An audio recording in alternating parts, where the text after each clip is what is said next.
Ready for a quick recipe? Tender short ribs and perfectly cooked vegetables. Mom's beef stew is comfort in a bowl. Hey everyone, I'm Flo, Duties Behind the Camera, and we're all about simple food, simple faith. My mom made this a lot. She was really busy, she ran her own store, and she sometimes needed to make dinner really quick, and a lot of it so that we would have something to eat while she was still working. When I think of beef stew, I often think of the stew that has the deep, rich brown gravy, but Mom's stew isn't like that. It's got a clear broth. It's more like a beef and vegetable soup, but Mom called it stew. I'm using the electric pressure cooker today, so I'm gonna keep my vegetables large and chunky. So I'm just gonna cut one onion into maybe eighths.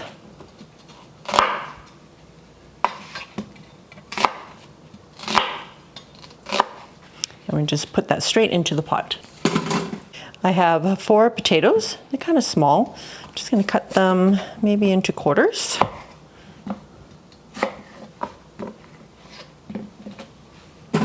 I peeled my potatoes, but you don't have to. You can throw them in as is.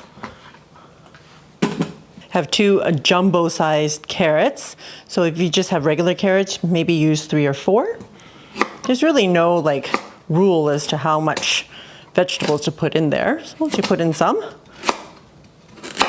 I want the carrots to be about the same size as the potatoes so that they cook evenly. I'm using 2 stalks of celery. I'm just going to leave them at about 2-inch pieces. I generally don't like celery, but I love celery in this stew.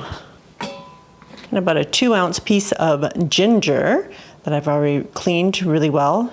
I want to say it's a giant thumb size, but it's probably the size of 3 thumbs. Yeah, okay.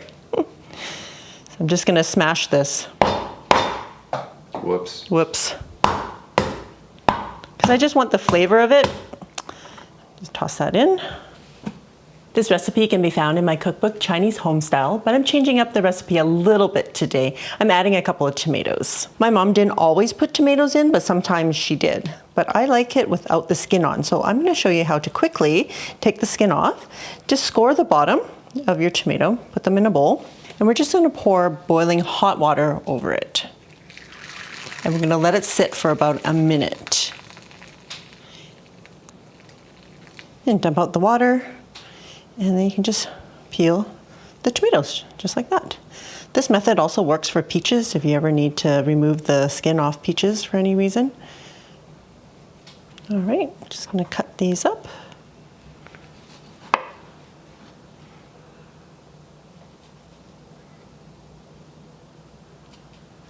Just taking off this. Where'd it go? Oh, here.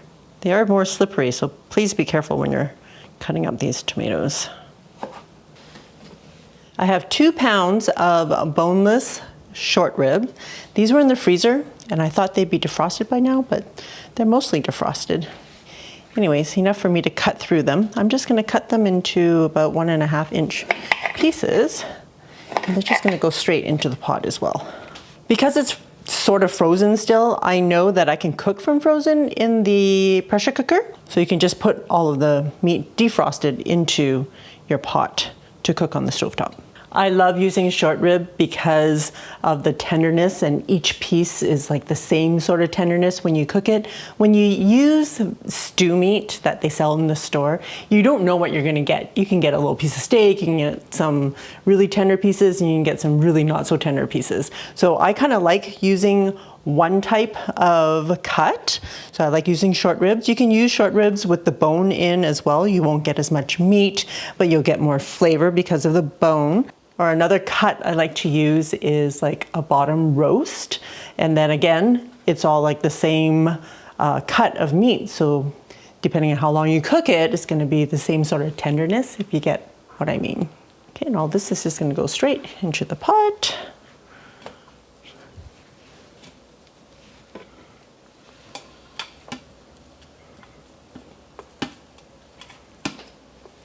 My mom's stew is really simple. It's just got salt. So I'm adding 2 teaspoons of salt.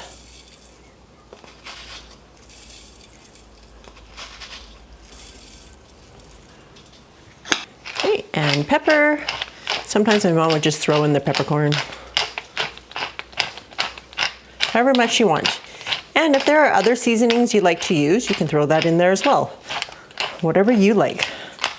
I just like to keep it simple the way Mom did. Okay, then we're gonna add some water. And we want to add just enough until it's mostly covered.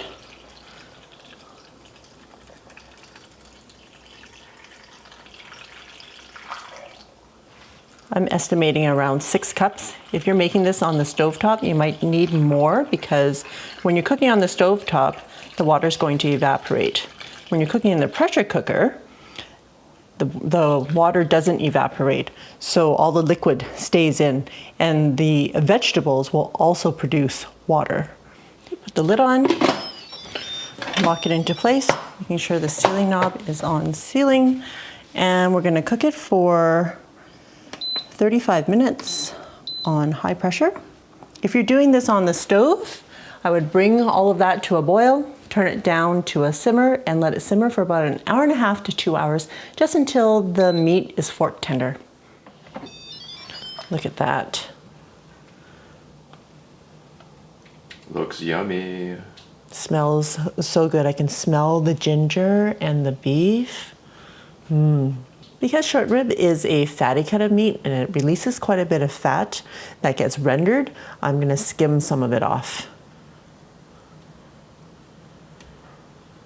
Right.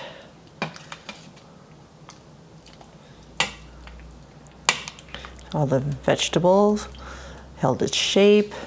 We're just gonna spoon some up so Jude can do the taste. I love how the tomato also kind of held its shape and didn't really break up too much. Another piece of meat for you, Dude. Oh, lovely. And a piece of celery. Garnished with a little bit of green onions. All right.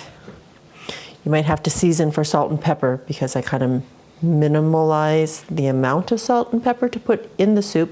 You can always adjust it later. Are you all ready for? Definitely. Sometimes, or many a time, simplicity is the best. Oh, smells really good, really wholesome, solid, rustic. Oh, the broth is really good. It's really tasty.